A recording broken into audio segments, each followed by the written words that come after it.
નમસ્કાર ખેડૂત મિત્રો, આશીર્વાદ એગ્રોસરા ચેનલમાં આપનું સ્વાગત છે.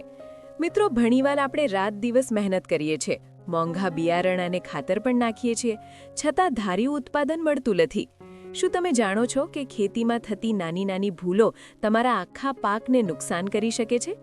આજે આપણે એવી જ કેટલીક ગંભીર ભૂલો વિશે વાત કરીશું જે મોટાભાગના ખેડૂતો અજાણતા કરતા હોય છે. તો વિડિયો અંત સુધી જોજો, જેથી તમે આ નુકસાનથી બચી શકો. ભૂલ નંબર 1, વાવેતરનો ખોટો સમય. આપણા ગુજરાતમાં ખેડૂતો સૌથી વધુ જે ભૂલ કરે છે તે છે ખોટા સમયે વાવેતર કરવું. ઘણા ખેડૂતો એવું વિચારે છે કે સિઝન શરૂ થઈ છે એટલે તરત વાવેતર કરી દઈએ. પણ સાચી વાત એ છે કે દરેક પાક માટે યોગ્ય સમય અને જમીનની યોગ્ય સ્થિતિ હોવી ખૂબ જરૂરી છે. જો ખોટા સમયે વાવેતર કરવામાં આવે તો ઘણી સમસ્યાઓ ઊભી થાય છે. બીજ સારી રીતે અંકુરિત થતું નથી, છોડ કમજોર બને છે, જીવાત અને રોગનો પ્રકોપ વધે છે અને આખરે પાકનું ઉત્પાદન ઘટી જાય છે. ચાલો હવે મધ્ય ગુજરાત માટે કેટલાક મુખ્ય પાકોના યોગ્ય વાવેતરના સમય વિશે સમજીએ. કપાસ માટે યોગ્ય વાવેતરનો સમય જૂન 15 થી જુલાઈ 15 સુધી માનવામાં આવે છે. આ સમય દરમિયાન જમીનમાં પૂરતો ભેજ હોય છે અને તાપમાન પણ અંકુરણ માટે યોગ્ય હોય છે. મગફળી માટે સૌથી યોગ્ય સમય જુલાઈ 10 થી જુલાઈ 25 સુધી છે. જો મગફળી બહુ વહેલી વાવી દેવામાં આવે તો વરસાદની અનિયમિતતા કારણે અંકુરણમાં મુશ્કેલી થાય છે. બાજરી માટે સામાન્ય રીતે જૂન 20 થી જુલાઈ 10 સુધીનો સમય શ્રેષ્ઠ માનવામાં આવે છે. આ સમય દરમિયાન જમીનમાં ભેજ અને તાપમાન બંને યોગ્ય હોય છે. અને જો તમે મશરૂમની ખેતી કરો છો તો તેના માટે સૌથી યોગ્ય સમય સપ્ટેમ્બરથી નવેમ્બર સુધીનો છે, કારણ કે આ સમયે તાપમાન અને ભેજ મશરૂમ માટે અનુકૂળ હોય છે. હવે પ્રશ્ન એ છે કે ઘણા ખેડૂતો વહેલું વાવેતર કેમ કરે છે? ઘણા ખેડૂતો પ્રથમ વરસાદ પડતા જ ઉતાવળમાં ખેતર તૈયાર કરીને તરત વાવેતર કરી દે છે, પણ આ ઉતાવળ ઘણી વખત નુકસાન કરાવે છે. જો વરસાદ પછી જમીનમાં પૂરતો ભેજ ન હોય તો બીજ જમીનમાં સારી રીતે સ્થિર થતું નથી. બીજ અંકુરિત થવામાં સમય લાગે છે અને ઘણી વખત બીજ અંકુરિત પણ થતું નથી. અને બીજી તરફ જો વધારે વરસાદ પડી જાય અને જમીનમાં પાણી ભરાઈ જાય તો જમીન ભારે બની જાય છે, જમીનમાં હવા આવતી નથી અને પરિણામે બીજ સડી જવાની શક્યતા વધી જાય છે. તેથી વાવેતર કરતા પહેલા એક મહત્વની બાબત યાદ રાખો: જમીનમાં ઓછામાં ઓછું 20 થી 25% ભેજ હોવી જરૂરી છે. સામાન્ય રીતે સારો વરસાદ પડ્યા પછી 3 થી 4 દિવસ રાહ જોવી અને ત્યાર પછી જમીનની સ્થિતિ તપાસીને વાવેતર કરવું. આ રીતે કરશો તો બીજનું અંકુરણ સારું થશે, છોડ મજબૂત બનશે અને પાકનું ઉત્પાદન પણ વધારે મળશે. અને એક મહત્વની વાત યાદ રાખો: જો હવામાન વિભાગ તરફથી ભારે વરસાદની આગાહી હોય તો તે સમયે વાવેતર કરવાનું ટાળી દો, કારણ કે ભારે વરસાદથી બીજ જમીનમાંથી ધોવાઈ પણ શકે છે અથવા સડી પણ શકે છે. તેથી ખેડૂત મિત્રો, યાદ રાખો, સાચો પાક, સારી જાત અને યોગ્ય ખાતર જેટલું જ મહત્વપૂર્ણ છે યોગ્ય વાવેતરનો સમય. સાચા સમયે કરેલું વાવેતર તમારા પાકની સફળતા માટેનું પહેલું અને સૌથી મહત્વનું પગથિયું છે. ભૂલ નંબર 2, જમીન પરીક્ષણ કરાવ્યા વગર પાકની પસંદગી. મિત્રો, આ એક ખૂબ જ ગંભીર મુદ્દો છે. આપણા વિસ્તારમાં 100માંથી 95% ખેડૂતો પોતાની જમીનનું પરીક્ષણ કરાવતા નથી. શું તમે જાણો છો આનાથી શું નુકસાન થાય છે? દરેક પાકને જમીનના ચોક્કસ પીએચ લેવલની જરૂર હોય છે. જેમ કે કપાસ માટે પીએચ 7 થી 7.5 હોવો જોઈએ, મગફળી માટે 6 થી 6.5 હોવો જોઈએ અને શેરડી માટે 8 થી 8.5 પીએચ હોવો જોઈએ. હવે વિચારો, તમે કપાસ વાવ્યો હોય અને જમીનનો પીએચ ફક્ત 5.5 હોય તો તમારો આખો પાક નિષ્ફળ જઈ શકે છે. જમીનનું પરીક્ષણ કાં તો મફત હોય છે અથવા માત્ર 150 થી 500 રૂપિયામાં તમારા તાલુકાના કૃષિ વિભાગમાં થઈ જાય છે. દર 3 વર્ષે જમીન ચેક કરાવો, કારણ કે જમીનનું બંધારણ સમય જતાં બદલાતું રહે છે. તમારી જમીનને સમજવા માટે આટલું ધ્યાન રાખો. પહેલું, જમીનનો રંગ. કાળી જમીન સામાન્ય રીતે વધુ ફળદ્રુપ હોય છે. બીજું, પાણીનું શોષણ. જો જમીન ધીમેથી પાણી શોષતી હોય તો સમજવું કે નિકાસની વ્યવસ્થા નબળી છે. ભૂલ નંબર 3, ખાતર અને જંતુનાશક દવાઓનો અંધાધૂંધ વપરાશ અને તેનું ગણિત. ખેડૂત મિત્રો, આ મુદ્દો જો તમે સમજી ગયા તો તમારી ખેતીનો ખર્ચ 30 થી 40% સુધી ઘટી જશે. ચાલો પહેલા વાત કરીએ ખાતરના અસંતુલનની. આપણને લાગે છે કે માત્ર યુરિયા એટલે કે નાઇટ્રોજન નાખવાથી પાક વધશે, પણ છોડને નાઇટ્રોજનની સાથે ફોસ્ફરસ અને પોટાશની પણ એટલી જ જરૂર હોય છે. જ્યારે તમે માત્ર નાઇટ્રોજનનો મારો કરો છો ત્યારે છોડ કાચો અને નબળો પડી જાય છે. વૈજ્ઞાનિક રીતે જોતાં વધુ પડતા નાઇટ્રોજનથી છોડનો કાર્બન નાઇટ્રોજન રેશિયો બગડી જાય છે. આના કારણે શું થાય? ફૂલ આવવાને બદલે માત્ર પાન જ વધે છે, જેને આપણે કહીએ છીએ કે પાક વેલે ચડી ગયો. હવે વાત કરીએ જંતુનાશકોની. દવા છાંટવામાં આપણે જે મોટી ભૂલ કરીએ છીએ તે છે દવાઓનું ખોટું મિશ્રણ. ઘણા ખેડૂતો 3-4 પ્રકારની દવાઓ ભેગી કરીને છાંટે છે. આનાથી દવાની શક્તિ વધતી નથી, પણ ઉલટાનું પાકના પાન બળી જવાની શક્યતા રહે છે. સાથે જ જો તમે એકની એક દવા વારંવાર છાંટશો તો જીવાતના શરીરમાં તે ઝેર પચાવવાની શક્તિ આવી જશે, જેને વિજ્ઞાનની ભાષામાં રેઝિસ્ટન્સ કહે છે. ત્રીજી મહત્વની બાબત છે છંટકાવનો સમય. બપોરના કડક તડકામાં દવા છાંટવાનું ટાળો, કારણ કે તડકામાં દવાનું બાષ્પીભવન થઈ જાય છે. હંમેશા વહેલી સવારે અથવા સાંજે 4 વાગ્યા પછી જ છંટકાવ કરો. બચત કરવા માટે આટલું ખાસ કરો. ખાતર બધું એકસાથે નાખવાને બદલે 3 થી 4 હપ્તામાં આપો. દવા છાંટતી વખતે તેની સાથે સ્ટીકર એટલે કે ચિપકાવવાવાળું પ્રવાહી ચોક્કસ ઉમેરો. અને રાસાયણિક દવાઓની સાથે લીમડાના તેલનો પણ ઉપયોગ કરતા રહો. યાદ રાખજો ખેડૂત મિત્રો, ખેતીમાં સમજદારી જ સાચી કમાણી છે. ભૂલ નંબર 4.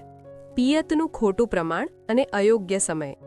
ખેડૂત મિત્રો, પાણી એ પાક માટે અમૃત છે, પણ જો તેનો ઉપયોગ ખોટી રીતે થાય તો તે ઝેર પણ બની શકે છે. ઘણીવાર આપણે ખેતરમાં એટલું બધું પાણી ભરી દઈએ છીએ કે જમીનમાંથી હવા નીકળી જાય છે, જેને કારણે મૂળનો વિકાસ અટકી જાય છે અને જમીનમાં ક્ષારનું પ્રમાણ વધે છે. ચાલો કપાસના પાકની વાત કરીએ. કપાસમાં વાવેતર પછીના પહેલા 40 થી 50 દિવસ મૂળને જમીનમાં ઊંડા ઉતરવા દેવા જોઈએ. જો તમે શરૂઆતમાં જ વધુ પાણી આપશો તો મૂળ ઉપર જ રહી જશે અને છોડ નબળો પડશે. ખાસ યાદ રાખજો, જ્યારે કપાસમાં ફૂલ અને ગોટા બેસવાની શરૂઆત થાય ત્યારે અચાનક ભારે પિયત આપવાનું ટાળો, નહીંતર ફૂલ અને ઝીંડવા ખરી જવાની સમસ્યા ઊભી થશે. હવે વાત કરીએ મગફળીની. મગફળીમાં વાવેતર પછી 25 થી 30 દિવસ પછી જ વ્યવસ્થિત પિયત આપવું જોઈએ. પરંતુ જ્યારે મગફળીમાં સૂયા બેસતા હોય અને ડોડવા ભરાતા હોય ત્યારે જમીનમાં પૂરતો ભેજ હોવો અત્યંત જરૂરી છે. જો આ સમયે પાણીની ખેંચ પડશે તો ઉત્પાદન સીધું અડધું થઈ જશે.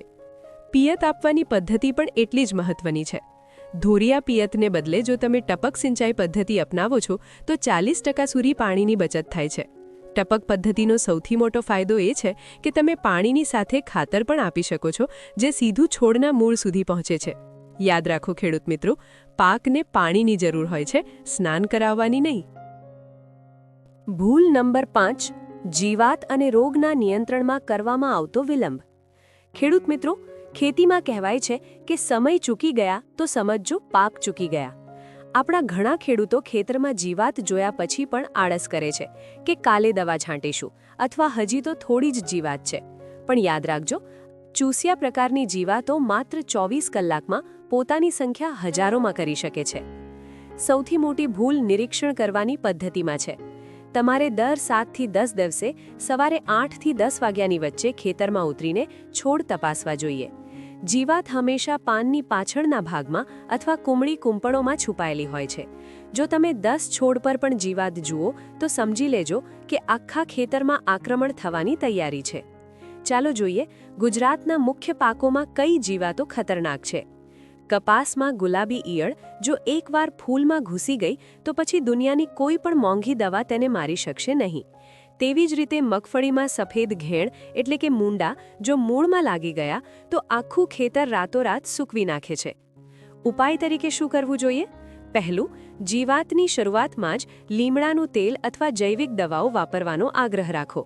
બીજું, ખેતરમાં પીળા અને વાદળી સ્ટીકી ટ્રેપ લગાવો જેથી જીવાત વધતા પહેલાં જ પકડાઈ જાય. અને ત્રીજું, જો કોઈ છોડમાં ગંભીર વાયરસ દેખાય તો તેને દવાથી ઠીક કરવાના બદલે તાત્કાલિક ઉખેડીને ખેતરની બહાર સળગાવી દો. યાદ રાખો, સાવચેતી એ જ સારવાર કરતાં શ્રેષ્ઠ અને સસ્તી છે. ભૂલ નંબર 6. કાપણી અથવા વીણીનો ખોટો સમય. ખેડૂત મિત્રો, આ આખી સિઝનની મહેનતનું ફળ લેવાનો સમય છે. પણ જો અહીં તમે ઉતાવળ કરી કે મોડું કર્યું તો તમારી આખી મહેનત પાણીમાં જઈ શકે છે અને બજારમાં ભાવ પણ ઓછા મળશે. સૌપ્રથમ વાત કરીએ કપાસની. ઘણીવાર ખેડૂતો વરસાદની બીકે અધખુલ્લા જીંડવા વીણી લેતા હોય છે, જેનાથી રૂની ગુણવત્તા અને વજન બંને ઘટી જાય છે. સાચો સમય ત્યારે જ છે જ્યારે 80થી 90% જીંડવા પૂરેપૂરા ખુલી ગયા હોય. યાદ રાખજો, જો રૂમાં ભેજ હશે તો સંગ્રહ કરતી વખતે તેમાં ફૂગ લાગી જશે અને વેપારી તમને પૂરો ભાવ નહીં આપે. હવે વાત કરીએ મગફળીની. મગફળીમાં કાપણીનો સમય પારખવો ખૂબ જરૂરી છે. જો તમે વહેલી કાપણી કરશો તો દાણા પોચા રહેશે અને વજન મળશે નહીં. સાચી રીતે તપાસવા માટે થોડા ડોડવા તોડીને જુઓ. જો અંદરની દિવાલ કાળી દેખાય તો સમજી લેજો કે મગફળી હવે કાપણી માટે તૈયાર છે. શાકભાજીના પાકોમાં તો એક દિવસનો વિલંબ પણ ભારે પડી શકે છે. જો ભીંડા કે ગુવાર જેવા પાકમાં કાપણી મોડી થાય તો તે કડક થઈ જાય છે અને ગ્રાહકો તેને ખરીદતા નથી. કાપણી માટેની કેટલીક ખાસ વાતો. કાપણી હંમેશા વહેલી સવારે 6 થી 9 વાગ્યાની વચ્ચે કરો, જ્યારે હવામાં થોડી ઠંડક અને ઓશ હોય. બપોરના તડકામાં કાપણી કરવાથી પાકની કુમાશ અને ચમક ઓછી થઈ જાય છે. અને હા, કાપણી પહેલાં હવામાનની આગાહી જોવાનું ક્યારેય ન ભૂલશો, કારણ કે કાપેલા પાક પર વરસાદ એટલે ખેડૂત માટે સૌથી મોટું નુકસાન. મિત્રો, યાદ રાખો, યોગ્ય સમય કરેલી કાપણી જ તમને પૂરો નફો અપાવશે. ભૂલ નંબર 7: પાકનો અયોગ્ય સંગ્રહ અને ઉતાવળમાં વેચાણ. ખેડૂત મિત્રો, આ છેલ્લી પણ સૌથી મોટી આર્થિક ભૂલ છે.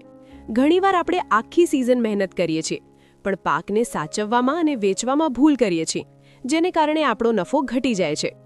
સૌથી પહેલી વાત છે ભેજનું પ્રમાણ. જો તમે પાકને પૂરતો સૂકવ્યા વગર સીધો કોથળામાં ભરી દેશો તો અંદર ગરમી અને ભેજને કારણે ફૂગ લાગી જશે. કપાસમાં 9 થી 10% અને અનાજમાં 10 થી 12% વધુ ભેજ ન હોવો જોઈએ. માત્ર 500 રૂપિયાનું મોઇસ્ચર મીટર લઈને તમે ભેજ ચેક કરી શકો છો, જે તમને હજારો રૂપિયાનું નુકસાન થતું અટકાવશે. બીજી ભૂલ છે સંગ્રહની પદ્ધતિ. પાકને હંમેશા ઠંડી અને સૂકી જગ્યાએ રાખો. કોથળા ક્યારેય સીધા જમીન પર ન મૂકો. તેના બદલે લાકડાના પાટિયાનો ઉપયોગ કરો, જેથી જમીનનો ભેજ માલને ન લાગે.